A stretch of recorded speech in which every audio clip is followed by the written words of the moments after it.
Hello, नमस्कार मंडळी, कसे आहात? स्वागत करते मी तुमचं एका नवीन फ्रेश आणि छानच्या व्हिडिओमध्ये. तर कालच्या व्हिडिओमध्ये मी तुम्हाला पुरीमधले बीच दाखवले, त्यानंतर कोणार्क टेम्पलविषयी थोडीशी माहिती दिली आणि आता आज आपण कोणार्क टेम्पलमधून निघालो आहोत आणि आता आपण पुरीवरून भुवनेश्वरला जाणार आहोत. तर आमचा जो रूट आहे त्या रूटसाठी पुरी टू भुवनेश्वर जाण्यासाठी 2 तास लागतात, कारण की आपण कोणार्क टेम्पलच्या मार्गावरनं आलेलो आहोत, त्यामुळे 2 ते सव्वा 2 तास इतका वेळ लागतो. तर भुवनेश्वरकडे जाताना तुम्हाला टेम्पल्स लागतील. इवन भुवनेश्वरमध्ये सुद्धा टेम्पल आहेत. तर इथे आम्ही एका टेम्पलमध्ये आलेलो आहोत. खूप सुंदर मंदिर आहे हे आणि आमचं दर्शनही खूप छान झालं. मुक्तेश्वर टेम्पलही इथे खूप सुंदर आहे आणि इथे एक मंदिर आहे आणि थोडंसं अजून आपण पुढे गेल्यानंतर पुढेही एक मंदिर आहे, तुम्ही बघू शकता. आणि इथे स्टॉलसुद्धा आहेत, काही उसाचा रस वगैरे ह्या सुद्धा गोष्टी तुम्हाला इथे मिळतील, कारण की दुपारी खूप ऊन होतं. त्यामुळे तुम्ही जर समरमध्ये येणार असाल तर तुम्ही नक्कीच इथे थोडा वेळ थांबू शकता.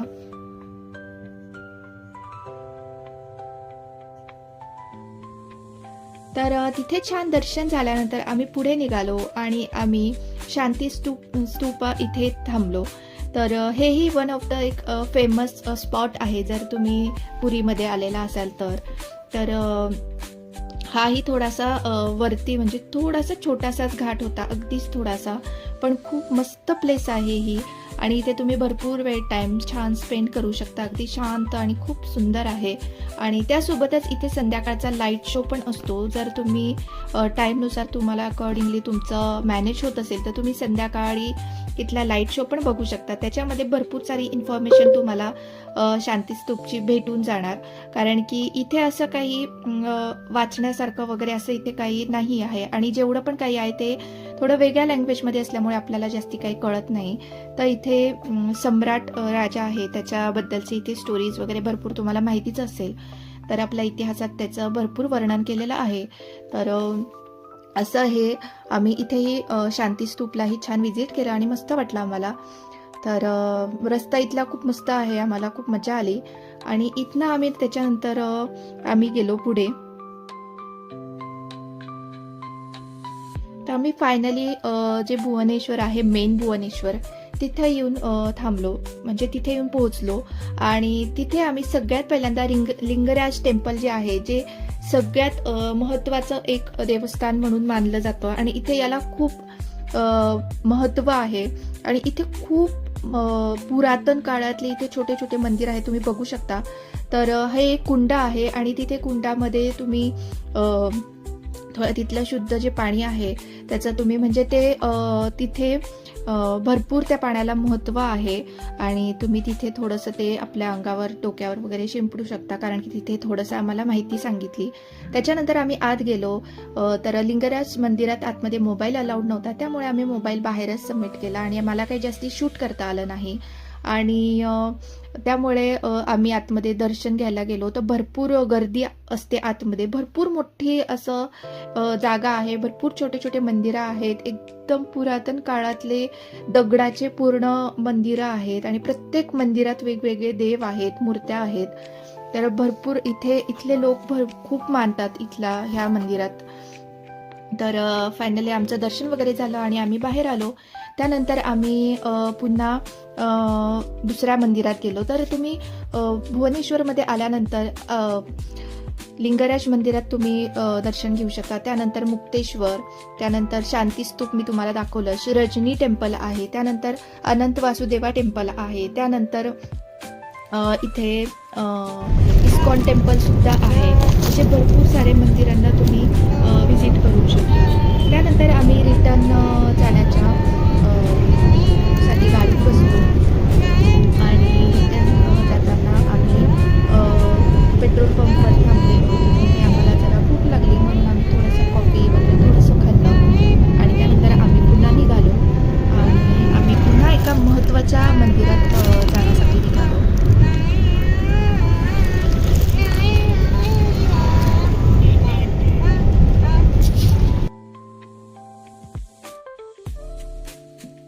तर आम्ही साक्षी गोपाळ मंदिरातही गेलो. ॲक्च्युली असं मानतात किंवा असं आम्ही ऐकलं की जेव्हा तुम्ही पुरीला येतात तेव्हा साक्षी गोपाळ मंदिरात नक्कीच दर्शन घ्या, तेव्हा तुमचं पूर्ण ही जे दर्शन असतं ते पूर्ण होतं असं आम्हाला कळलं बऱ्याच जणांकडून. त्यामुळे आम्ही इथेही गेलो. ॲक्च्युली भुवनेश्वरपासनं पुरीला येतानाच अगदी पुरी 15-20 मिनिटाच्या अंतरावर असतानाच हे मंदिर लागतं.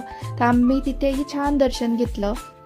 तिथे अजिबात जास्ती काही गर्दी नव्हती आणि प्रसाद वगैरे खाल्ला आणि त्यानंतर आम्ही आलो पुन्हा हॉटेलवरती. हॉटेलवर मस्त फ्रेश झालो आणि संध्याकाळी आम्ही डिनरसाठी हॉटेलच्याच रेस्टॉरंटमध्ये आलो.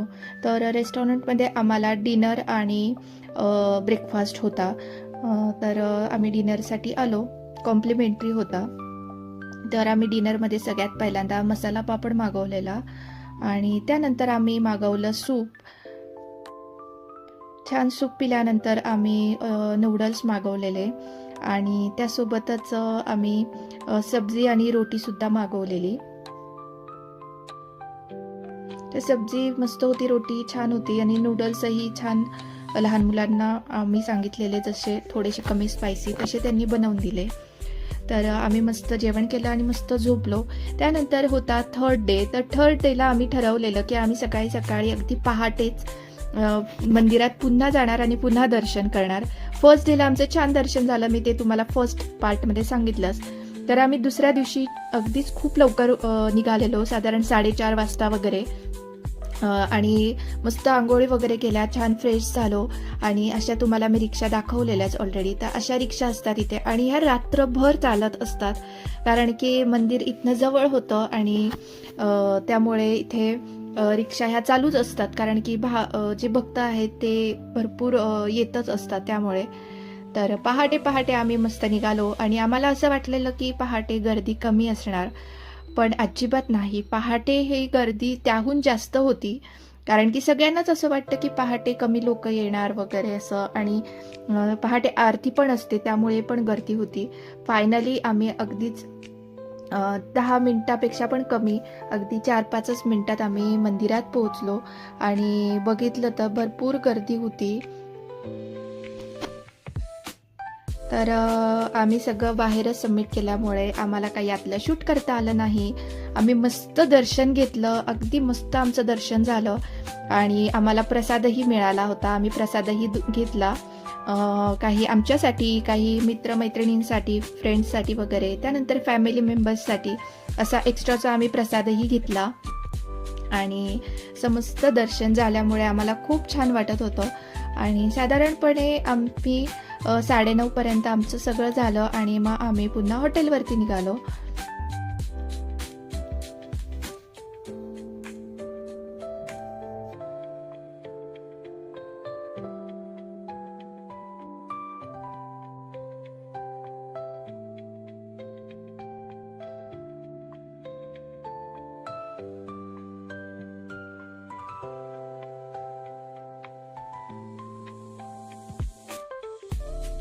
तर हॉटेलवर पोचल्यानंतर मग आम्ही मस्त ब्रेकफास्ट केला कारण की 10 वाजेपर्यंतच ब्रेकफास्ट होता.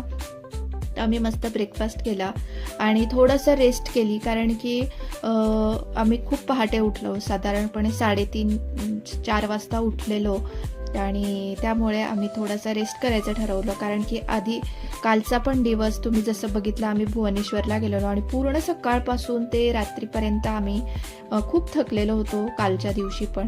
तर असं काही आम्ही ब्रेकफास्टमध्ये घेतलेलं, पुरी भाजी, इडली, त्यानंतर पोहे, काही फ्रूट्स होते आणि ज्यूस होतं. तर ब्रेकफास्ट करून थोडा आराम केला आणि त्यानंतर रेस्टॉरंटमध्ये स्विमिंग पूल होतं, तर आम्ही थोडंसं बघितलं आणि मुलींना थोडंसं स्विमिंग पूलमध्ये नेलं.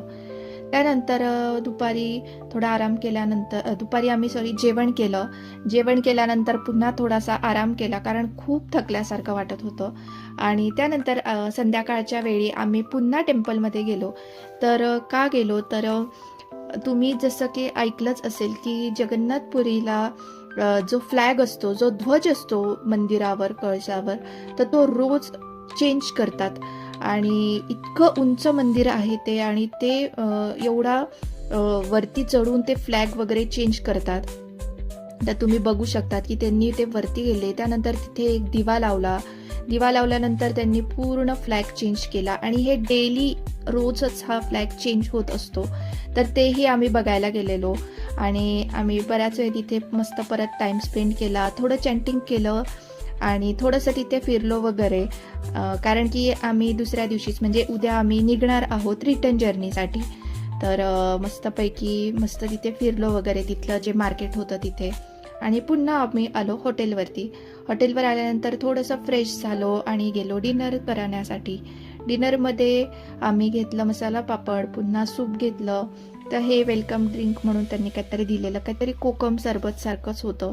त्यानंतर आम्ही कॉर्न चाट घेतलं, जे खूप मस्त होतं. त्यानंतर आम्ही गोबी मंचुरियन घेतलं, तेही खूप छान होतं. आणि त्यानंतर आम्ही बिर्याणी घेतली, कारण की आज रोटी वगैरे काय अवेलेबल नव्हती, कारण त्यांच्याकडे सिलेंडर नव्हतं. जसं की सध्या प्रॉब्लेम्स चालू आहे, तुम्हाला माहितीच आहे.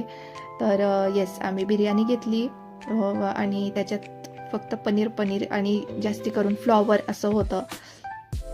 तर ओके होती. तर अशा पद्धतीत आमचं डिनर झालं. त्यानंतर आम्ही मस्त रूमवर गेलो, आराम केला आणि हा आहे 4th डे. 4th डेला आम्ही सकाळी मस्त उठलो. लवकर आम्हाला निघायचं होतं, कारण की आम्ही जाणार होतो झूला. तर इथे नंदनकानन म्हणून झू खूप फेमस आहे. तर आम्हाला बऱ्याच लोकांनी रिकमेंड केलेलं की तुम्ही नक्कीच तिथे एकदा व्हिजिट करा. तर याच्यासाठी आम्ही लवकर निघालो आणि मग आम्ही वॉटर बॉटल्स वगैरे घेतल्या आणि पुन्हा ब्रेकफास्ट करायला गेलो. आणि कारण की आता ब्रेकफास्ट करून आम्ही इथून चेकआउट करणार होतो आणि चेकआउट करून आम्ही पुन्हा भुवनेश्वरला जाणार होतो, कारण झू आहे भुवनेश्वरमध्ये. झू फिरून झाल्यानंतर आम्हाला डिरेक्टली जायचं होतं एअरपोर्टला, कारण की आमची फ्लाईट आहे त्यामुळे. तर आम्ही इथे केलं ब्रेकफास्ट. तर ब्रेकफास्टमध्ये जसंच मी तुम्हाला ऑलरेडी दाखवलेलं आहे तेच रोज होतं. आज होता वडा, एक्स्ट्रा वेगळा काहीतरी. अदरवाईज एवढा आम्ही ब्रेकफास्ट केला, ज्यूस होतं आणि मग फायनली आम्ही निघालो. ब्रेकफास्ट करता इथे एक मंकी पण येऊन बसलेला. तो बऱ्याच वेळ आमच्या इथे विंडोच्या तिथे बसलेला, पण आमचं लक्षच नव्हतं, कारण आम्ही खूप गर्दीत होतो. पटापट आम्ही करायच्या गडबडीत होतो, त्यामुळे आमचं लक्ष नव्हतं. पण नंतर आम्हाला दिसल्यानंतर मग मी पटकन कॅप्चर केलं.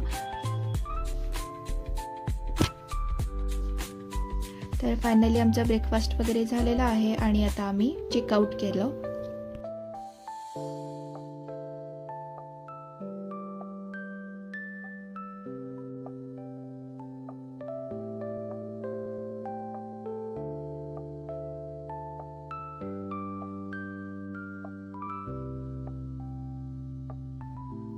ऑलरेडी आमची कॅब आलेली होती, तर कॅबमध्ये आम्ही आमचं बॅग वगैरे होते ते ठेवलं आणि पुन्हा निघालो भुवनेश्वरकडे जाण्यासाठी. 2 तास आम्हाला लागणार होते. फायनली आम्ही भुवनेश्वरला येऊन पोहोचलो आणि नंदनकानन जे झू आहे तिथे आम्ही आलो. तर तुम्ही बघू शकता, हे झू सकाळी 8 वाजताच ओपन होतं. तर आम्ही साधारण 10-10:30 वाजता इथे पोहोचलो आणि तुम्ही बघू शकता जास्ती काही गर्दी नव्हती, त्यामुळे पण ऊन भरपूर होतं. तरी आम्ही लवकर पोचलेलो, तरी पण बऱ्याच ऊन होतं.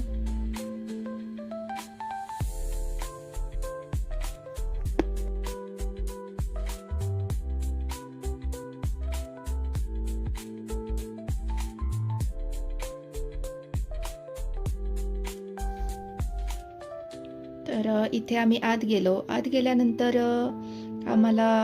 आम्ही तिकीट घेतलं.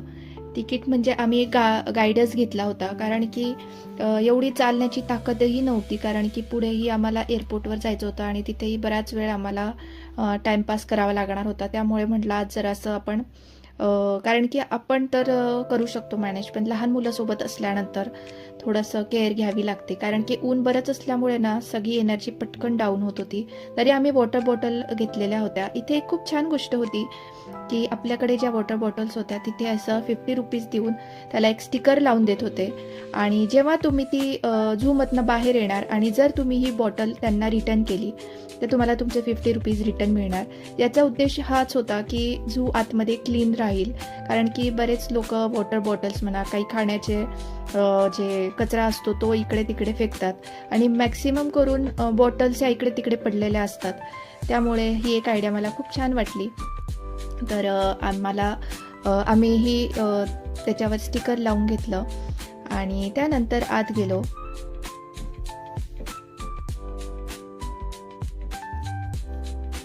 मस्त होतं, एकदम छान वाटत होतं. एंट्रीलाच असा एक मस्त एलिफंट होता आणि त्याच्या सोंडेतून ना असं मस्त पाणी येत होतं. तर असं काहीसं याची होती एंट्री.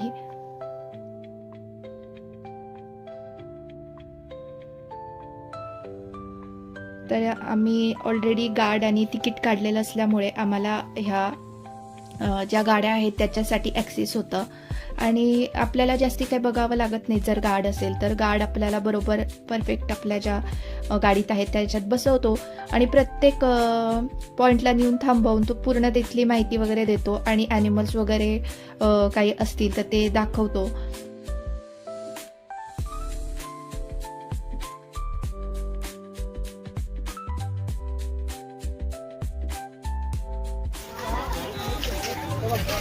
ये है चिंपांजी का सेकंड पोजीशन सियामांग है. इथे तुम्ही बघू शकता आम्ही बरेच प्राणी बघितले. त्यानंतर सफारी होती, जंगल सफारी, जिथे आम्हाला टायगर किंवा बाकीचे जे अस्वल वगैरे ह्या सगळे प्राणी जे जंगलामध्ये असतात ते असे फ्री सोडलेले, तर ते आम्हाला बघायला मिळणार होते. पण त्याच्या आधी आम्ही इथेही फोटो काढला, कारण की बरीच फेमस असं हा स्पॉट आहे जिथे इथे आल्यानंतर प्रत्येकजण फोटो काढतं. तर आम्ही तिथे फोटो काढले मस्त आणि त्यानंतर आम्ही जंगल सफारीसाठी गेलो. गार्ड असल्यामुळे आम्हाला जास्ती काही करावं लागलं नाही. आम्हाला त्यांनी मस्त सीट दिलं आणि त्यानंतर आम्ही बसमध्ये बसलो. बसमध्ये अर्थात मी तुम्हाला सांगितलं की खूपच ऊन होतं आणि खूप गरमी होती प्रचंड. त्यामुळे इथे इतकी छान सोय केलेली होती ना की पूर्ण एक राऊंड मारून आल्यानंतर बसला पूर्ण असं ते वॉश करायचे पाण्याने आणि प्रॉपर पूर्ण आतमध्ये गार वाटेल इतपत मस्त त्याच्या काचांवर वगैरे पाणी मारायचे. आणि AC बस होती पण स्टील तरी सुद्धा गरमी खूप होत होती आणि हे पाणी मारल्यानंतर इतकं छान आणि गार वाटलं, खरंच खूप छान वाटलं. तर अशा काही गोष्टी मला इथल्या आवडल्या. तर फायनली आपले जे ड्रायव्हर काका आहेत ते आलेले आहेत आणि आपण आता निघणार आहोत. तर ही जी जंगल सफारी आहे ना, ॲक्च्युली ही आम्ही पहिल्यांदाच करत होतो, कारण की याच्या आधी आम्ही झूमध्ये गेलेलो आहोत, हैदराबादला, त्याच्यानंतर पुण्यामधल्या झूमध्ये, त्यानंतर बँगलोरमध्ये, म्हैसूरमध्ये आम्ही झूला गेलेलो. पण आम्ही अशी जंगल सफारी वगैरे आम्ही आय थिंक पहिल्यांदाच करत होतो. त्यामुळे मुली खूप खुश होत्या. फर्स्ट टाइम हे सगळ्या गोष्टी त्या बघत होत्या आणि आम्हाला बरेच प्राणी दिसले. तुम्ही बघू शकता एंट्रीच्या तिथेच आम्हाला हे मंकी आणि बरेच डिअर्स वगैरे दिसले. आणि सफारीमध्ये अशी काही गॅरंटी नसते की बाबा तुम्हाला प्राणी दिसतीलच, कारण की ते सुद्धा जीव आहेत, त्यांना सुद्धा त्यांची आरामाची काही वेळ असते किंवा ते सुद्धा झोपलेले असतात किंवा काही कुठे झाडात वगैरे जाऊन बसलेले असतात. त्यामुळे याची गॅरंटी अजिबात नसते की तुम्हाला ते दिसतीलच. पण लकीली आम्हाला प्रत्येक प्राणी दिसला आणि मस्त एकदम प्रॉपर दिसले, तुम्ही बघू शकता. आणि ते अगदी फ्रीली मस्त फिरत होते, कारण की ह्या टाईमला आता प्राणी नव्हते पॅक, तर आपण एका बसमध्ये पॅक होतो. त्यानंतर आम्हाला मस्त सिंह दिसले, तुम्ही बघू शकता. ती मस्त होते, लायन्स एकदम मस्त आणि इतक्या जवळून असे. आपण झूमध्ये गेल्यानंतर आपण फ्री असतो पण ते एका याच्यात असे लांब असतात, पण हे म्हणजे अगदी जवळून आम्ही बघितले आणि खूप छान वाटलं. खास करून लहान मुलांना खूप मजा येते ह्या सगळ्या गोष्टी बघण्यासाठी.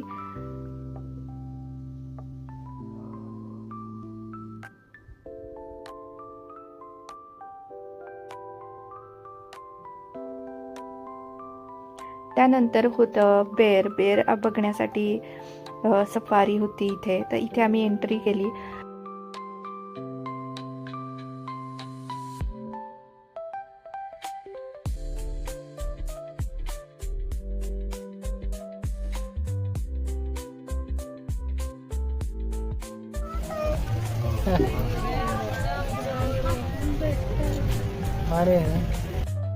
तर त्यानंतर आम्ही इथे हत्ती वगैरे बघितले आणि ते बऱ्यापैकी लांब होते, सावलीत त्यांना असं शेडमध्ये होते त्यांना ठेवलेलं.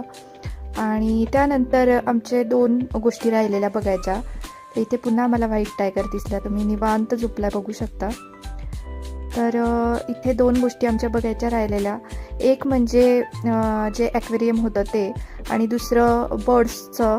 तर ॲक्वेरियममध्ये एवढं काय असं खास काय नव्हतं, इन जनरलच होतं. आणि त्यानंतर इथे बर्ड्सच्या इथे एवढं काही असं नवीन वेगळं असं काही नव्हतं. तर त्यामुळे मी जास्ती काही शूट केलं नाही. त्यानंतर लास्ट जो स्पॉट होता तो होता लायब्ररी. लायब्ररी खरंच खूप मस्त होती इथली, आणि भरपूर इथे बुक्स होते. लहान मुलांसाठी एक वेगळं सेक्शन पण केलेलं होतं. सिटिंग अरेंजमेंट पण एकदम मस्त होती, आणि खूप छान वाटलं आम्हाला इथे. आम्ही बुक्सही बघितले. तर त्यानंतर हे बघितल्यानंतर आम्ही बाहेर आलो. थोडं काकडी वगैरे ह्या सगळ्या गोष्टी खाल्ल्या, कारण की गरमी भरपूर होती. आणि त्यानंतर आम्ही पुन्हा कॅबमध्ये बसलो.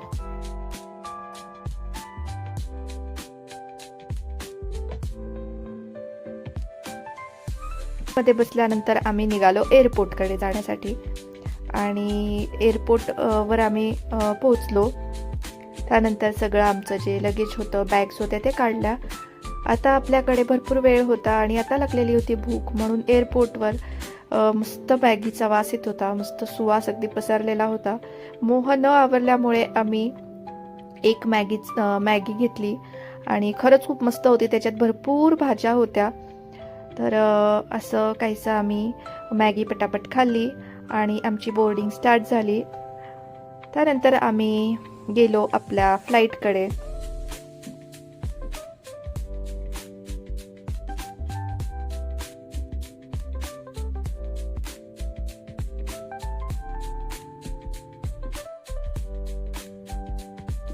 तर फायनली आपण आपल्या फ्लाईटमध्ये एंटर केलेलं आहे, आणि आपली सीटही आपल्याला मिळालेली आहे.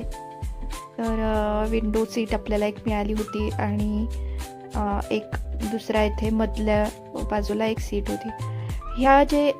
ही जी फ्लाईट होती त्याच्या ह्या हँडल्सला हे काय नंबरिंग होतं हे आम्हाला ॲक्च्युली कळलं नाही, कारण की फर्स्ट टाईम आम्हाला असं काहीसं नवीन दिसलं.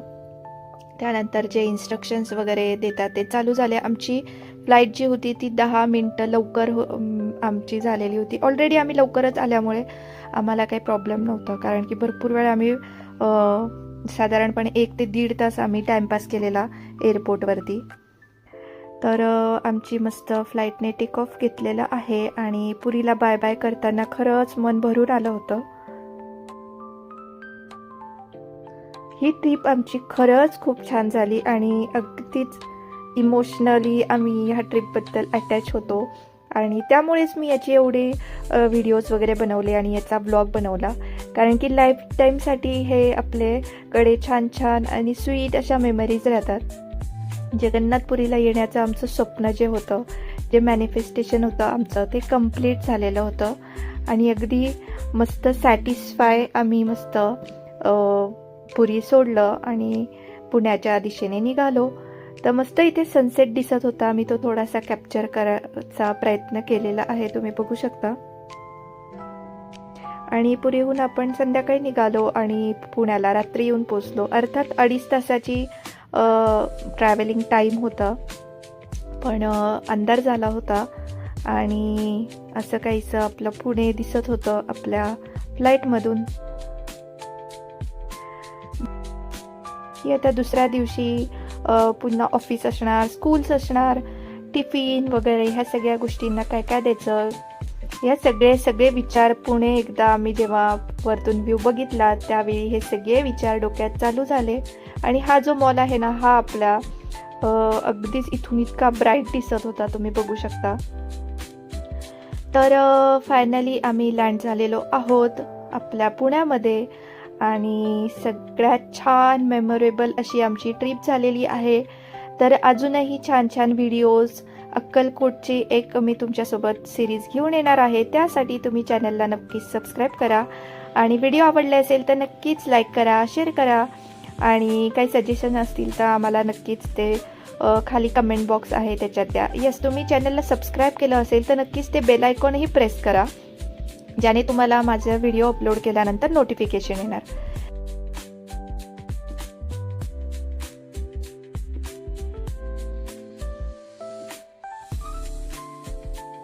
खूप सुंदर केलेलं आहे. आधी पुण्याच्या एअरपोर्टची एंट्री वेगळीकडून होती, आत्ता त्यांनी हे मस्त असं छान केलेलं आहे. तर आम्ही एअरपोर्टमधनं बाहेर आल्यानंतर कॅब केली आणि त्यानंतर आम्ही घरी पोचलो. घरी पोचल्यानंतर आम्ही सगळ्यात पहिल्यांदा जगन्नाथजींचं दर्शन घेतलं आणि आमची जी इच्छा त्यांनी पूर्ण केली त्याबद्दल ग्रॅटिट्यूड व्यक्त केला, आभार मानले आणि त्यांचं इतकं सुंदर दर्शन दिल्याबद्दल आम्ही अगदी भरून पावलो असं त्यांना मनापासून सांगितलं. तर आजच्या व्हिडिओमध्ये एवढंच. व्हिडिओ इथपर्यंत बघितल्याबद्दल तुमचे मनापासून आभार. बाय.